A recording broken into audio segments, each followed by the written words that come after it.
आज के इस वीडियो में आप एक डिवाइस को एक्सपीरियंस करने वाले हैं। रिसेंटली मैंने DJI Osmo Nano बाय किया है रिव्यू पर्पज़ के लिए और अपने पर्सनल यूज़ के लिए भी। अब ये कितना सही रहेगा या कैसा रहेगा वो पूरा एग्जैक्टली आप जान पाओ, इसलिए मैं पूरा ये वीडियो जो भी जितनी भी लेंथ का होगा पूरा वीडियो मैं DJI Osmo Nano से ही रिकॉर्ड करूँगा। प्रेजेंटली भी जो वीडियो आप देख रहे हैं वो DJI Osmo Nano से ही है।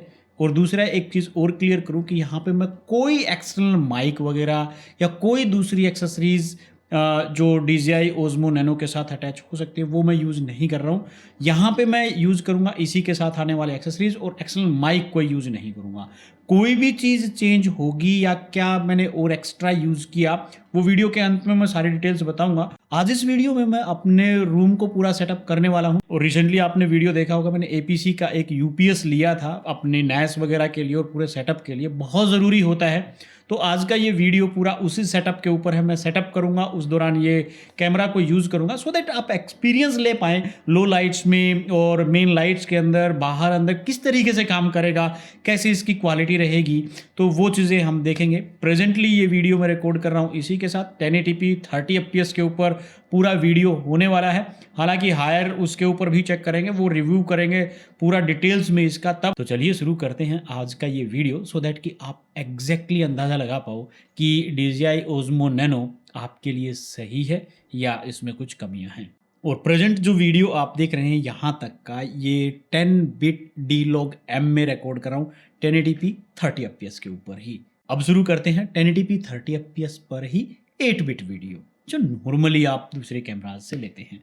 तो चलिए शुरू करें। ये मैं DJI Osmo Nano से रिकॉर्ड कर रहा हूँ। इसकी भी थोड़ी टेस्टिंग हो जाएगी कि रूम के अंदर हम रिकॉर्ड करते हैं तो किस तरह की आउटपुट आपको मिलती है। इसके साथ ये जो पेंडेंट है इसको लगा लेते हैं गले में, बड़ा रहेगा, साइज़ आसान करना बड़ा आसान है। मैं इसको यहाँ चिपका देता हूँ, कैमरा को इनविजिबल बना लेते हैं। इसको नहीं चिपक रहा क्योंकि बीच में चेन आ गई शायद। हाँ, यहाँ से ये तो चिपक जाते हैं। यस, चिपक गया। अब ये हाथ आपको दिखाई देंगे बट ये थोड़ा सा ऊपर की तरफ हो गया है। ऊपर की तरफ होने का अब इसको नीचे की तरफ ऐसे करना हो तो पॉसिबल नहीं है। आज इस सेटअप में एक तो ये NAS सेटअप करनी है, ऊपर से ये एक सेट करना है और ये डिब्बे है इसका Osmo Action 4 Nano का ही, इसको भी रिव्यू करेंगे। हाँ, D-Link का स्विच है, गेमिंग स्विच जो काफ़ी पावरफुल है। इसको लगाऊंगा मैं अपने सेटअप में। इसके अंदर यहाँ पे ये एक 10 Gbps का पोर्ट है, बाकी सारे पोर्ट गीगाबिट पोर्ट्स हैं। मैं सोच रहा हूँ इसको यहाँ पे सेट कर दूँ इस तरीके से, ये यहाँ पे सेट हो जाएगा। यस, केबल की जगह बचेगी और इसके ऊपर सेट कर देंगे। फिर यहाँ पे मैं सोच रहा हूँ NAS को लगा देंगे फट्टा रख के। फट्टा कहाँ से आएगा, ये लगाएंगे इसके ऊपर फट्टा। वाह, बहुत सुंदर लग रहा है। थोड़ा सा बड़ा हो गया, इसका मतलब अपने को टेबल खींचनी पड़ेगी थोड़ी सी। मैं रिकॉर्ड करके देखूंगा। ले, कैसे लगूं? थोड़ा सा इसको खिसकाना पड़ेगा। कैसे खिसकेगा? मैं भी हेल्प कर रहा हूँ। इंटरनेट की केबल है वो ये है और इसके साथ इसको मैंने कर रखा है अपने PC के साथ कनेक्ट। ये 2.5 Gbps की बन जाती है ये अडेप्टर। ये 2.5 Gbps का है जो कि नॉर्मल 10 वैसे तो 10 Gbps बहुत महंगा पड़ता है पर 2.5 Gbps अच्छी खासी स्पीड भी दे देता है, ट्रांसफ़र स्पीड भी। दुनिया भर की चीज़ें पड़ी हैं भाई, सारा उलझा पुलझा पड़ा है सिस्टम। तो मैं इसको एक बार इसके साथ कनेक्ट कर देता हूँ क्योंकि तो बाहर से आ रही है। जो PC के लिए मुझे चाहिएगा ना, वहाँ के लिए वो 2.5 Gbps चाहिए, वो मैं 10 Gbps से उठाऊँगा। अब ये लगाने के लिए फट्टा इसके ऊपर रखने के लिए रेडी है। टेबल खिसकाई थी थोड़ी सी, अब पूरी तरह से फिट हो चुका है। चलो लगा देते हैं इसके ऊपर यहाँ पे इस तरीके से। ये NAS एक बार देखते हैं इसके ऊपर रख के। ये मैंने NAS रख दी और साथ में स्विच रखा जा सकता है क्या? यस, ये स्विच है। यस, आ जाएगा परफेक्ट साइज़। इसी के लिए बना है, जैसे ऐसे लगता है इसी के लिए बना है, सब कुछ हो जाएगा एडजस्ट। तो इसमें एक स्विच पे लगा देते हैं इसको और दूसरे पोर्ट पे लगा देते हैं इसको। और जो ये केबल रहेगी ये एक वहाँ से वहाँ तक की लंबी केबल की और ज़रूरत पड़ेगी। इंटरनेट के 2 केबल्स की ज़रूरत पड़ेगी एक्चुअल में। नेटवर्किंग में इन छोटी छोटी केबल्स की बहुत वैल्यू होती है, तो अभी केबल बनानी पड़ेगी। काफ़ी सारी केबल्स बनेंगी इसमें। 2 केबल्स क्योंकि मुझे लेके जानी है यहाँ तक, तो क्यों ना ऐसे कर लें कि इसको इस तरीके से करके और इसको ही बाहर निकाल लिया जाए, कहीं तो निकलेगी ही। ये तरीका ठीक रहेगा मेरे ख्याल से। इसको इसके अंदर से बाहर निकालता हूँ। अब मुझे मुश्किल लगता है इसमें से कहीं ये बाहर निकल पाएगी।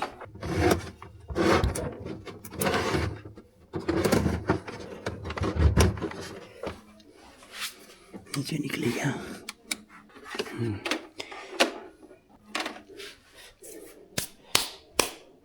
एक काम करते हैं, इसके ऊपर धागा बांधते हैं, रस्सी को ही। रस्सी कहाँ मिलेगी? ये रही, मिल गई, सारी चीज़ें मिल गई। ऊपर से वो जो केबल है वो आपको दिखाई दे रही ना, उसको ओपन करते हैं और उसके ऊपर धागा बांधते हैं। तो पहले तो एक बार उसको निकालते हैं, ऊपर वाले उस हिस्से को। चलो चढ़ते हैं इसके ऊपर। अभी टाइट होती जाएगी, कितना भी कर लो। अगर ये नीचे चली भी गई, पहली बात तो ये नीचे जाएगा ही नहीं। इसको साइड में ही निकालते हैं। इसको निकालेंगे यहाँ पे, इस तरफ। यस, कि इसके नीचे ये वाला हिस्सा है ना, वहाँ पे वो तार आ रहा है। ये रहा।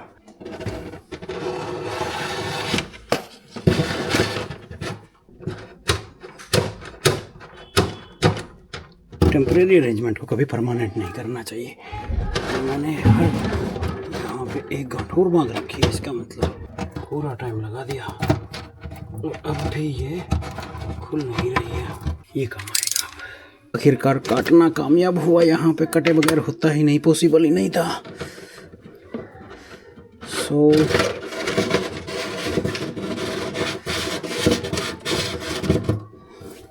देखते कितना आ पाता है। अभी मैं क्या करता हूँ, जो ये वाला पोर्शन था इसके ऊपर लगा देते हैं टेप। एक बार पार निकल जाए उसके बाद देखते हैं कुछ भी। आ गई ये सारी केबल। इसका मतलब प्रोजेक्ट कामयाब रहा। इसके ऊपर इसकी कुछ डिटेल्स थी, इस पेपर को उतार लेते क्योंकि पूरा टेस्ट करके भेजते हैं ये लोग। और इसको ऊपर रखते हैं। अब लेके चलते हैं ऊपर। अब इसके अंदर केबल कनेक्शन करने हैं।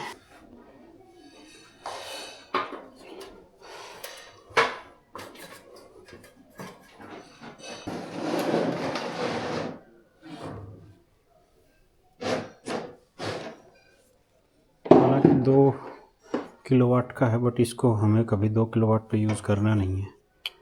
दैट्स वाई यही जुगाड़ अपना लेते हैं अपना।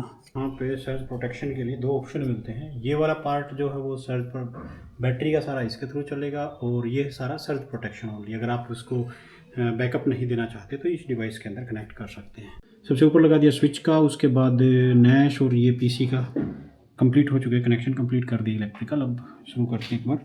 इसका काम हो ही चुका है तो इसको खोल ही देते हैं, ये खामखा की दिक्कत ही करेगा। अब ये अलग हो चुकी है। अब एक बार नीचे के हालात चेक कर लेते हैं कि केबल कहाँ तक पहुँच जाएंगी।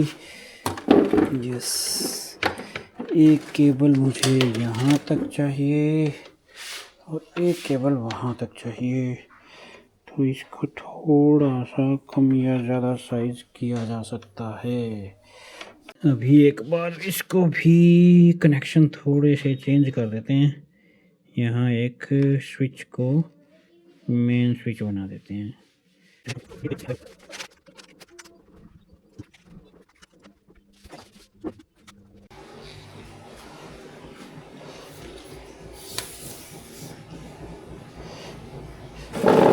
बड़े काम आते हैं जब इस तरह की जगह पे रोशनी कम पड़ जाती है। अभी बारी है इसके नेस के कनेक्शंस की। तो नेस के ऊपर देखो 2 टाइप के कनेक्शन हमें करने पड़ेंगे। पहले तो ये पावर का कनेक्शन करना है, तो ये लगा देते हैं इसमें। देखो शुरू हो गई, नेस शुरू हो चुकी है। और अभी फैन क्यों ऑन है? फैन तो ऑन किया ही नहीं है इसको। खैर ये भी देखेंगे। और दोनों केबल, क्योंकि इसके अंदर 2.5 Gbps के पोर्ट हैं दोनों, तो इसकी बजाय ये लगा देते हैं। हाँ, ये लगा देते हैं, उसके ऊपर रखा जाएगा। तो एक ये लगा दिया और एक केबल और थी, यस, एक केबल ये लगा दी।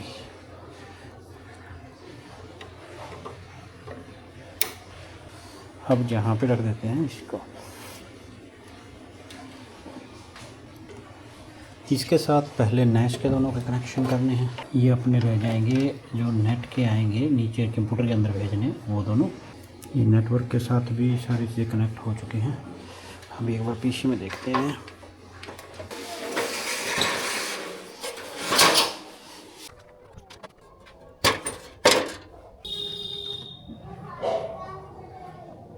तो नैश वगैरह सारी चीज़ें आ चुकी हैं, you can see it here, this PC. And ये जो कनेक्शन है सारे नैश के हैं। अब बारी है इनको तैयार करने की। शुरू करते हैं। एक बार जो चीज़ें हैं उसको हटा देते हैं टेबल पर से, खाली कर लेते हैं टेबल को। मैकबुक मैं यहाँ रख देता हूँ, यहाँ पे कोई बैठ जाएगा इसके ऊपर, यहाँ रखता हूँ।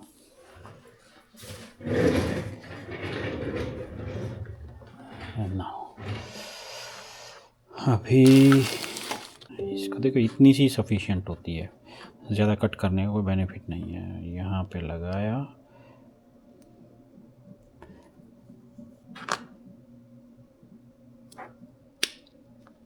सारे इक्वल इक्वल हो गए। अब इसके ऊपर लगाते हैं एक ये पास थ्रू है।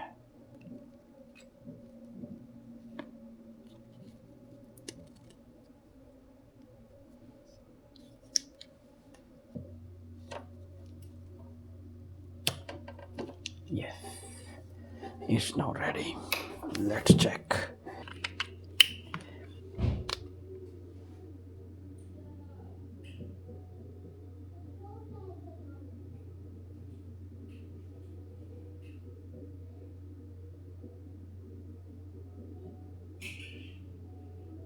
अब फाइनली तैयार तो हो गया। अब चेक ये करना है कि ये काम करेगा या नहीं करेगा। ओह, सही है। जो मायने रखती है वो है फाइल ट्रांसफ़र स्पीड। एक बार वो और देखते हैं करके। 300-350 Mbps की स्पीड मिल रही है। इट्स ओके, गुड, ठीक है। अभी इस लैन केबल को और लगा देते हैं। इस लैन केबल को लगाना पड़ेगा, पीसी में डायरेक्ट लगाऊंगा मैं इसको। और कोई तो कराए कौन इनने मिस्त्री भी को आता नन्नू का जी, मारा बस के कोनी थारा बस के कौन तो भाई हम कराएंगे। कुछ भी यहाँ पड़ा मिल रहा है, इसका मतलब पीसी खोल रखा था काफ़ी टाइम से। हाँ, खोला था मैंने, मुझे याद आया। एक बार हार्ड डिस्क चेंज करनी पड़ी थी नैस की। ये बंद कर देता हूँ इस पर, सो दैट कवर बंद हो जाए अच्छे से। नैस की जो हार्ड डिस्क थी वो ख़राब मिल गई थी। नई नैस मैंने बाई की थी, तो उसमें स्टार्टिंग में ही आमतौर से ऐसा पॉसिबल होता नहीं है, क्योंकि जिससे मैंने खरीदी उन्होंने भी कहा कि ये पॉसिबल नहीं होता। और मैं भी मानता हूँ कि नई चीज़ को भी कई बार खरीदते हैं तो ये चीज़ें पॉसिबल नहीं होती, बट फिर भी हुआ। तो ये फाइनली सारी चीज़ें तैयार हो चुकी हैं, बट अभी इन सब चीज़ों को समेटना भी है। तो एक काम करते हैं, इसको रखते हैं। देखिए ये बॉक्स, इसी से सारी रिकॉर्ड हो रही है, और इस डिब्बे के ऊपर रख देते हैं इसको, लाइट को, सो दैट कि आपको सारा कुछ क्लियरली विजिबल हो। एंड ये ठीक है, ये ठीक है। और इसको डस्टबिन के अंदर डाल के आता हूँ। इस यूपीएस की जो सबसे तगड़ी फीचर है ना, वो है ये इसकी केबल।